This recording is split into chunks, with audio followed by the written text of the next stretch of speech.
queda da Bastilha. Maria Antonieta perdeu a cabecinha. Queda da Bastilha. Fim da monarquia, da aristocracia. Toda a burguesia começando a se assanhar. Rei Luís XVI, é melhor vazar. Chama os jacobinos para entrarem no lugar. Que o iluminismo não para de brilhar. O Robespierre, ele está perdendo a linha. O Napoleão pegou, mandou pra guilhotina. Queda da Bastilha. Maria Antonieta perdeu a cabecinha. Queda da Bastilha. Fim da monarquia, da aristocracia.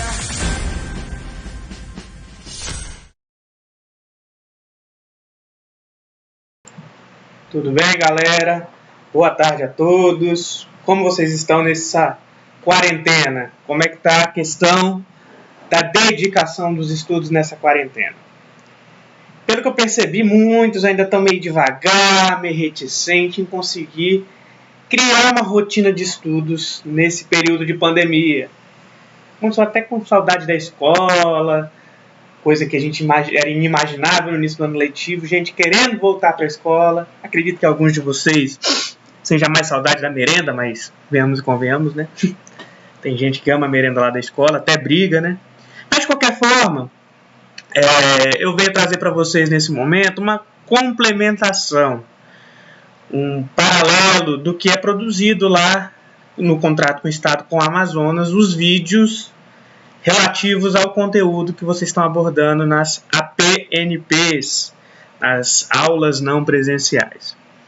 Então eu vou conseguir fazer com vocês um estilo de vídeo pílula. Não sei se vocês entendem, é uma aula muito mais resumida, mais direta no trabalho de conceitos, né? No nosso caso, nos conceitos históricos. Beleza? E aí eu não podia deixar de passar e fazer uma abordagem da aula do nosso conteúdo de hoje, que é Revolução Francesa, como vocês podem ver aqui no slide, no outro lado, ao lado aqui. Ó. Então você consegue visualizar a partir do videozinho que eu passei para vocês, que é um vídeo de um programa da Rede Globo que passou há alguns anos, chamado Tá No Ar, e que ele sempre trabalhava com paródias. E aí vocês puderam visualizar aí a paródia da Revolução Francesa. E aí fica bem claro durante o vídeo, na apresentação do vídeo, o refrão, que é Queda da Bastilha. E aí algumas meninas vão ficar com pena da Maria Antonieta, que perdeu a cabecinha. E o que é a Queda da Bastilha? O que é Bastilha? Então a gente vai poder, nessa aula, fazer um breve resumo do que foi este movimento da Revolução Francesa e o que essa tal de Queda da Bastilha representa na história desse processo, beleza? Então aqui nós temos aí um primeiro conflito, como a gente está determinado aí no primeiro slide, né, para os nossos queridos e amados alunos da Escola Adolfina Zamprogno, de Vila Velha, do Garridão, galera lá do Campo do Camelo, gosta de bater uma bolinha, galera ali do Paú, e por aí vai. Então a gente está fazendo uma abordagem hoje da Revolução Francesa, e a primeira coisa, e como todo tema histórico, é fazer uma contextualização. De que forma a gente vai contextualizar isso? Primeiro a gente tem que entender os antecedentes. O que levou a uma revolução eclodir na França? E por que essa revolução é tratada aqui no Brasil, para vocês, alunos de Vila Velha, Caracica e Espírito Santo? Primeira coisa, a gente está rompendo, está rachando com um pensamento político, que é o chamado absolutismo. Lembra que lá na Idade Média a gente tinha um sistema político chamado feudalismo, que não tinha um rei centralizador? Cada senhor feudal cuidava do seu feudo, cada senhor feudal cuidava da sua economia, cada senhor feudal tinha sua moeda. A partir desse momento, no final da Idade Média, surge um sistema chamado absolutismo. A galera põe todos os poderes na mão de uma figura só, uma figura enviada por Deus para poder governar, o rei absoluto. E esse rei tem o poder de centralizar tudo sob sua tutela. Inclusive centralizar as moedas, coisas que no feudalismo não tinha. Centralizar os pesos e as medidas, coisa que no feudalismo não tinha. Para quem não sabe, pesos e medidas é quilo, litro, Se alguém aqui gosta de ver vídeos dos Estados Unidos, americanos, filmes, você repara que lá o peso é outro, a medida é outra. Lá é libras, lá é galão, aqui é litro, aqui é aquilo. Então, havia muito desses problemas na Europa medieval. Então, com a centralização do poder absoluto, num rei absoluto, isso mudou. Só que esse rei absoluto, ele tinha uma concepção de que ele tinha um direito divino de governar e de fazer tudo ao seu bel prazer. E aí isso começou a criar raivas de pequenos grupos que estavam ali já em crescimento ali na Europa medieval para a Europa moderna. Principalmente um grupo que ascendeu economicamente muito, principalmente devido ao comércio, que é a burguesia. E aí essa burguesia começa a ter ideias que ampliam os seus direitos e as suas liberdades. Surge um movimento do século XVII para o XVIII chamado Iluminismo, ou Século das Luzes. E aí começam a pregar o ideal de, entre todos, não ter um rei com direito divino de governar, todos são iguais perante a lei. Aí a gente tem o lema da Revolução Francesa, que é o lema que é utilizado na maioria das sociedades democráticas do mundo. O lema de liberté, égalité, fraternité. Fazendo biquinho em francês, liberdade, igualdade e fraternidade. Beleza? Vamos para o segundo slide. No segundo slide, a gente consegue contextualizar como vivia essa corte absoluta, principalmente a corte absoluta ali da França, que é o tema da nossa aula de hoje, Revolução Francesa. Vemos aí imagens do lindo, suntuoso Palácio de Versalhes. Esse era o palácio criado pelo avô do rei Luís XVI, que é o rei que estava paralelo à Revolução Francesa, o Luís XIV, o maior monarca absoluto da história.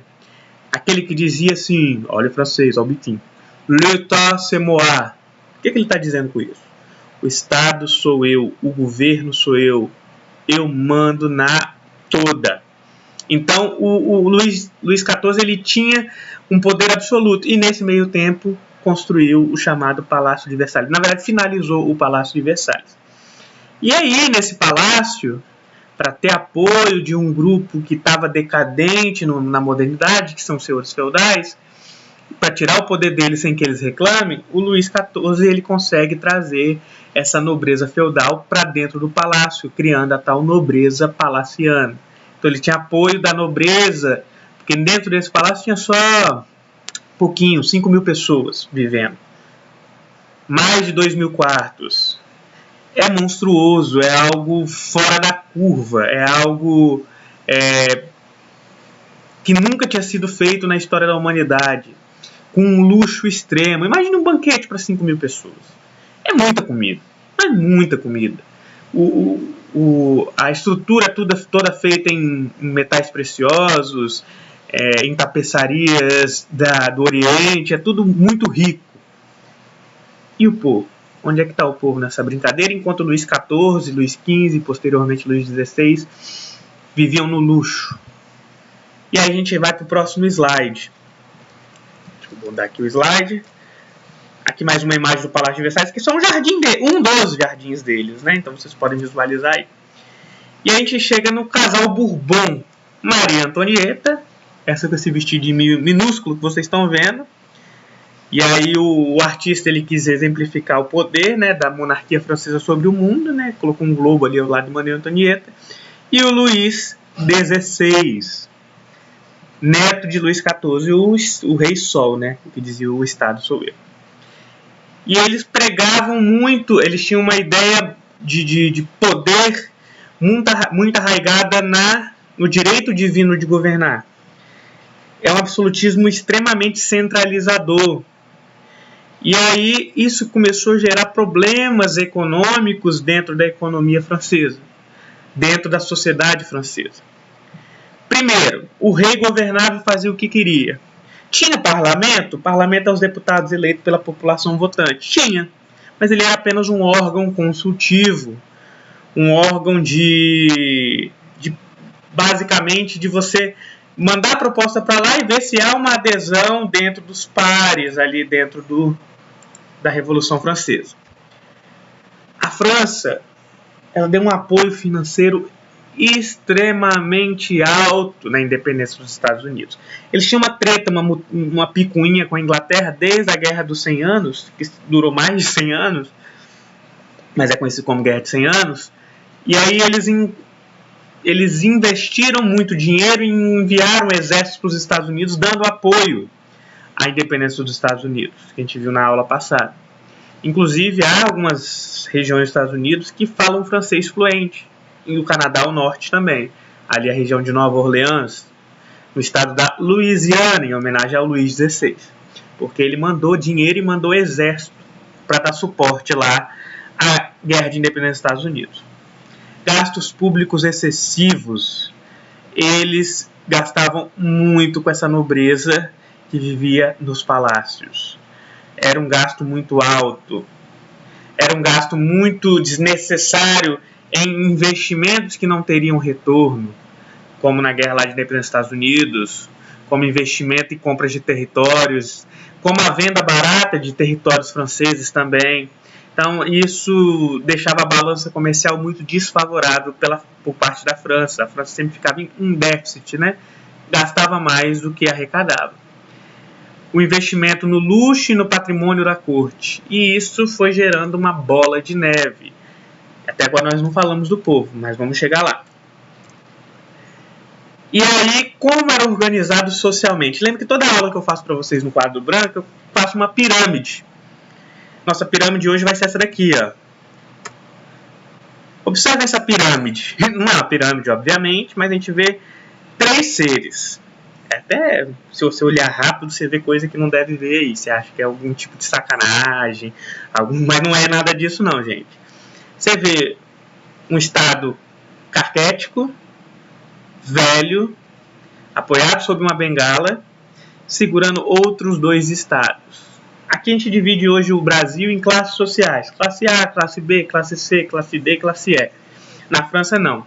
A divisão social é dividida em estados. E a gente vai para ver como é dividido os 3 estados. Aqui mais uma caricatura. 2 estados em cima de outro. Como é que era organizado isso? O primeiro estado era o clero. A igreja, que tinha muita influência. A gente está saindo da Idade Média. E é a instituição que dizia: o rei, você tem o direito divino de governar. Então, o rei e a igreja eram assim, ó, coladinhos. Ambos se beneficiavam do poder que tinham. Um poder temporal, o outro um poder religioso. Então, o primeiro estado era o clero. Compunha quanto por cento da população da França na época? 2% da população. Então, era um grupo muito pequeno. O segundo estado era essa nobreza. Não o rei propriamente dito, que fazia parte da nobreza, mas o rei estava acima desses 3 estados.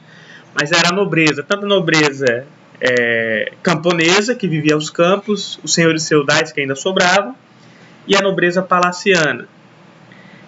Compunham exatamente 3% da população da França à época.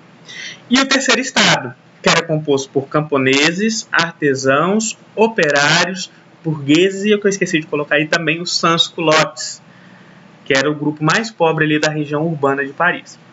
Então, os camponeses, artesãos, operários, burgueses, todo o resto, que não era nobre nem igreja, fazia parte do terceiro estado.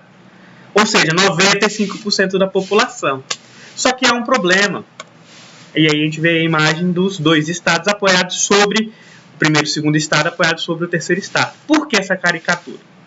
Bem, havia um problema na economia, que era basicamente que o rei, o clero e a nobreza gastavam mais do que era arrecadado. Isso se chama balança comercial desfavorável. E vários acordos comerciais entre a Inglaterra e a França prejudicavam a França, deixava essa balança comercial ruim. Como havia um prejuízo muito grande na economia, tipo o que está acontecendo no Brasil, né? Consome-se mais do que arrecada-se, então tem o tal do déficit. O que o governo francês fazia? Principalmente o rei, que era absoluto, ele mandava e desmandava. Ele estabelecia que somente o terceiro estado, que era o Estado que produzia, o Estado que trabalhava, o Estado composto por camponeses, burgueses, trabalhadores, pagassem impostos. E o primeiro e o segundo Estado, não. Aí, os membros do clero não pagavam impostos, os membros da nobreza não pagavam impostos. Isso vai gerando uma bola de neve de insatisfação. E aí o terceiro Estado começa a reclamar. Por quê? Por que só eu pago imposto? Poxa vida, eu pago mais impostos e não tenho direito político de reclamar, de exigir uma forma de governança, uma forma de governo que beneficie melhor a França, que beneficie melhor meu grupo. Lembrando que o terceiro Estado era composto por 95% da população. Só que na França, diferente de como é hoje nas democracias contemporâneas, o voto não era feito por pessoa. Então, se tem 95% da população, vocês estão vendo aí no slide, 25 milhões de pessoas, não vai ter 25 milhões de votos. O terceiro Estado não tinha direito a 25 milhões de votos. Não tinha direito a 95% dos votos. Ele tinha direito a um voto. Cada Estado na França tinha direito a um voto. Um voto para o primeiro Estado, para o clero, que compunha 2% da população. Um voto para o segundo Estado, que é a nobreza, que compunha 3% da população. E um voto para os outros 95% da população. Você vê que já está aí já o barril de pólvora armado. Só falta alguém acender o estopim. E aí o rei, percebendo que já está em andamento as revoltas, a fome já assolava de forma monstruosa a França, e aí ele coloca um ministro do terceiro Estado para tentar acalmar o terceiro Estado. Não precisa reclamar, não precisa fazer revolta, não, terceiro Estado. Eu vou botar alguém de vocês lá para poder ser o ministro da Economia, o Paulo Guedes, da Revolução Francesa. Colocou lá o Necker, burguês, para tentar acertar todas as questões econômicas da França. Então, o que ele estabelece primeiramente? O fim dos privilégios feudais. Nobreza e clero vão pagar, vão deixar de receber, além de não pagar impostos, eles recebiam uma mesada. Não, agora eles não recebem mais mesada. Olha que doideira, né? E o terceiro Estado pagando isso tudo. O imposto vai subir para todos. Todos vão pagar impostos. E o Necker faz algo que o rei não esperava, de convocar os Estados Gerais, uma assembleia, tipo um parlamento, para poder o rei consultar o que eles querem. O rei tinha poder para não precisar chamar nada. Mas como estava uma crise muito profunda, o rei chama esse Estados Gerais, convocação dos Estados Gerais. Fazendo uma pausa rapidinho antes dos dois últimos tópicos, a França passava por uma situação econômica muito grave, extremamente grave. Faltava comida, alimento para a população francesa, ao ponto de que a base da alimentação ali na Europa é o pão, o trigo. O trigo ele entrou numa crise econômica, tanto uma crise proporcionada pela questão a questão da natureza, né? Que tiveram chuvas muito fortes e secas muito extremas na Europa, que diminuiu muito a produção, somado à falta de gerência do governo com a produção de trigo, de apoio aos produtores de trigo. Então, na França, teve que se fazer forçadamente a troca da base da alimentação do trigo e passaram a comer batatas. Alguém aí já sentiu o cheiro de batata estragada? É uma das coisas mais horrendas que eu já vi na minha vida. E a cidade de Paris estava infestada dessas batatas estragadas e fedia a cidade de Paris. Paris, a cidade de luz, linda, maravilhosa hoje, na época fedia. Isso para quem tinha condição de comprar batata. Quem não tinha condição de comprar batata, se virava. Comia um gato, de um gato fugido, comia os cachorros. E em casos extremos, né? Houve um caso aí relatado por um historiador que durante a Revolução Francesa foi o período que houve uma queda muito grande dos casos de peste bubônica ou peste negra. Você sabe qual é o vetor da peste negra? Ratos. A galera passou a comer os ratos.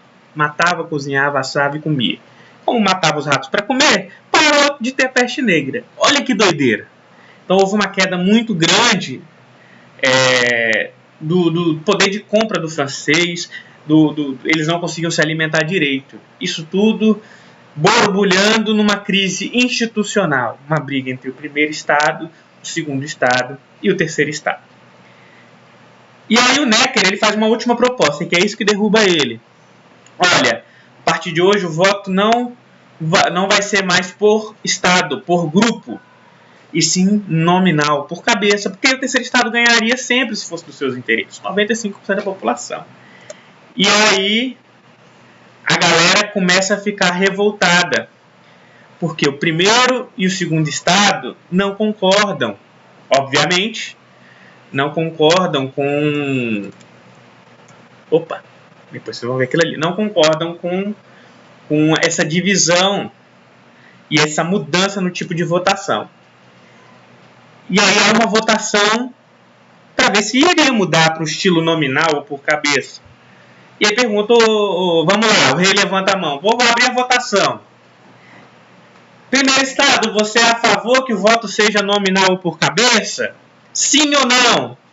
Quer dizer, primeiro Estado, clero ou igreja, vocês são a favor que seja contabilizado por cabeça e não por grupo?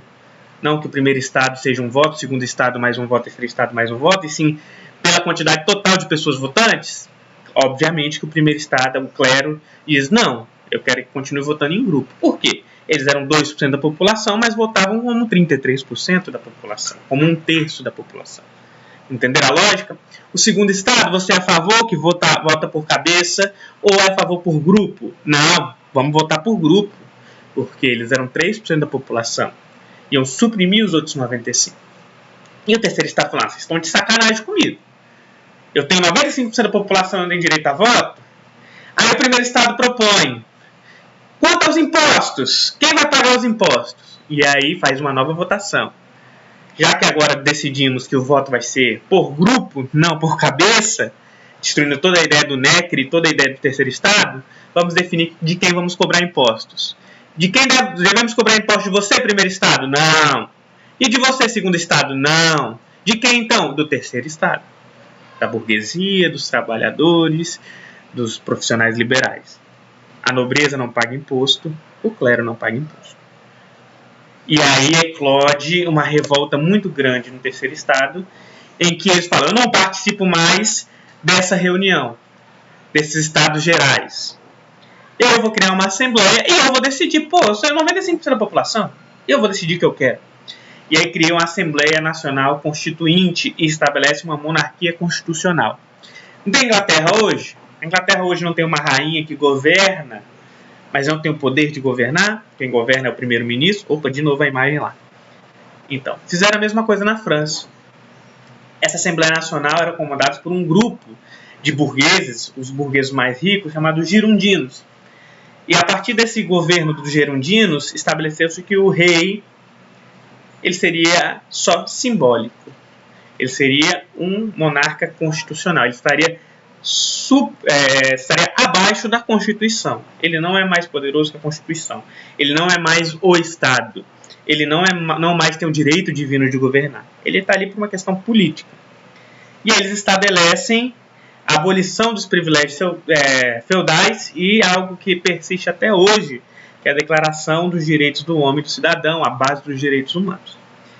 Paralelo a isso, o terceiro Estado, revoltado com a tentativa de suprimi-los novamente, saiu matando geral na zona rural, no campo.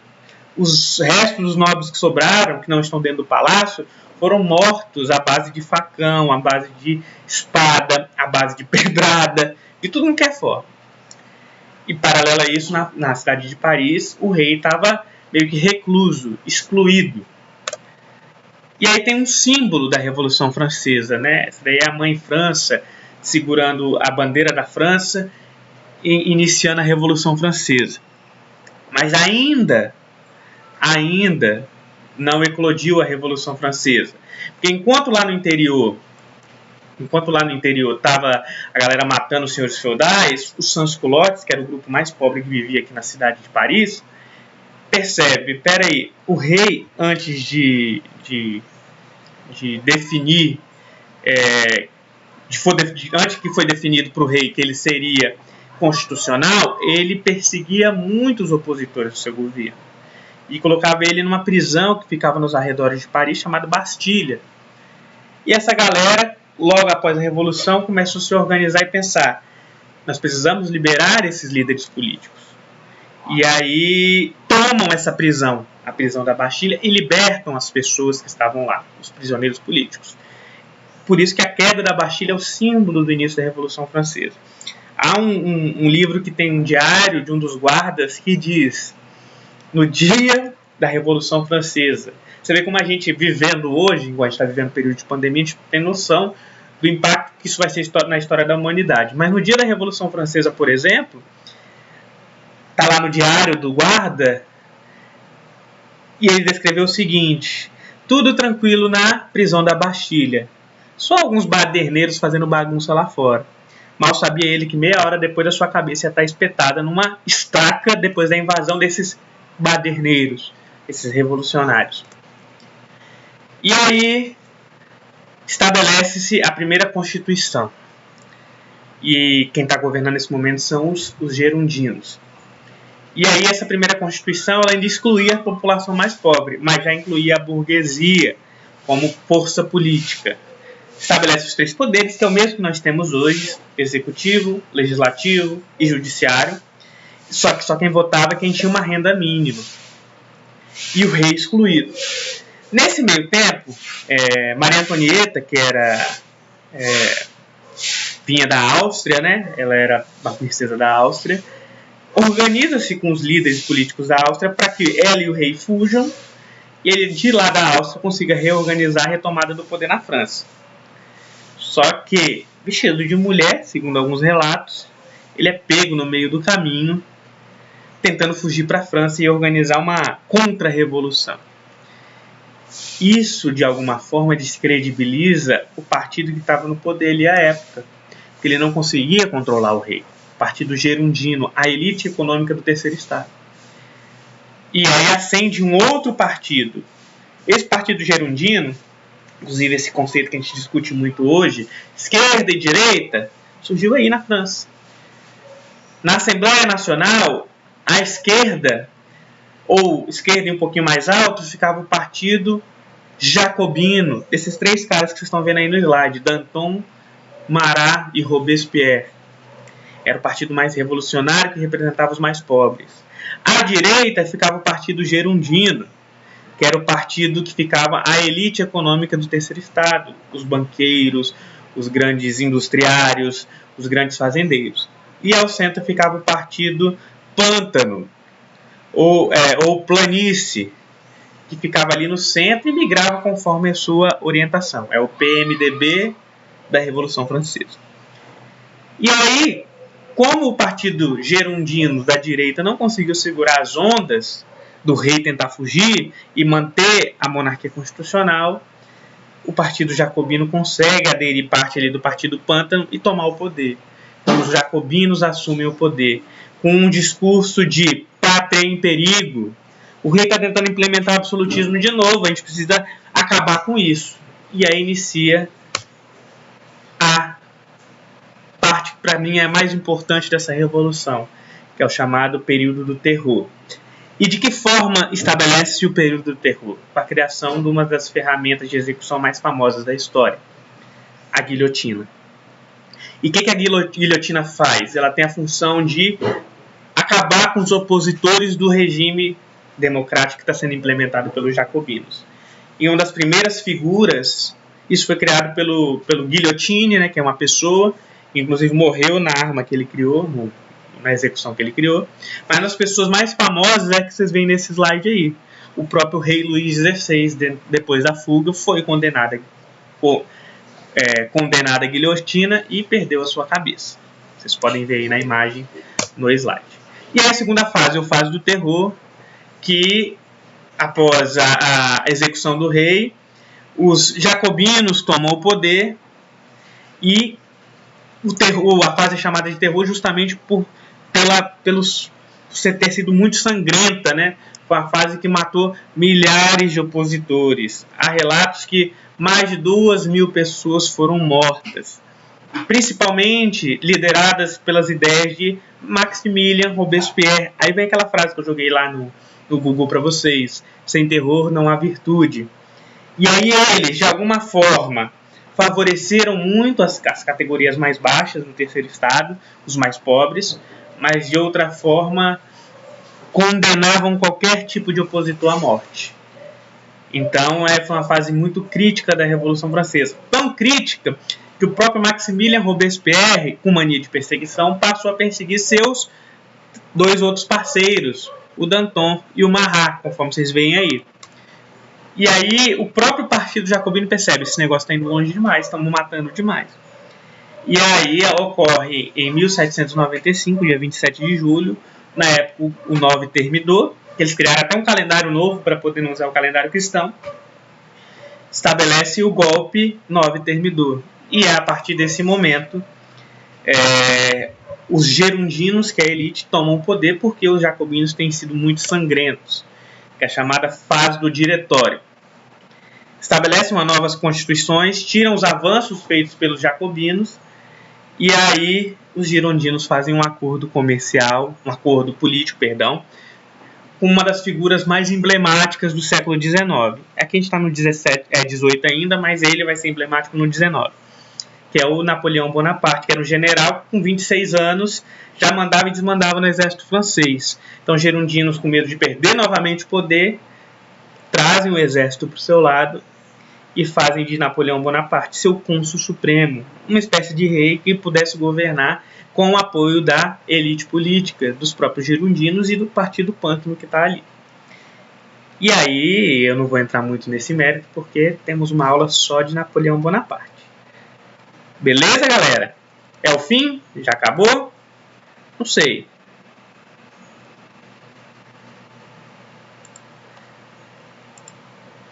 Eu acho que acabou, não? Então foi um prazer tentar ajudar vocês de alguma forma, tentar resumir para vocês como foi a Revolução Francesa. Claro que se estivéssemos em uma sala de aula tradicional, teríamos no mínimo umas 3 aulas sobre esse conteúdo. Mas eu quis trazer para vocês um resuminho bem simplificado do que foi a Revolução Francesa. No mais, estudem. Vocês, que a galera que vai fazer o Enem esse ano como treineiro, continue estudando, revisem, leiam em casa. O ideal não seria esse, seria até adiá-lo, mas façam não fiquem parados, não deixem o tempo correr sozinho. Estudem e até mais ver. Espero vê-los em breve. Tchauzinho!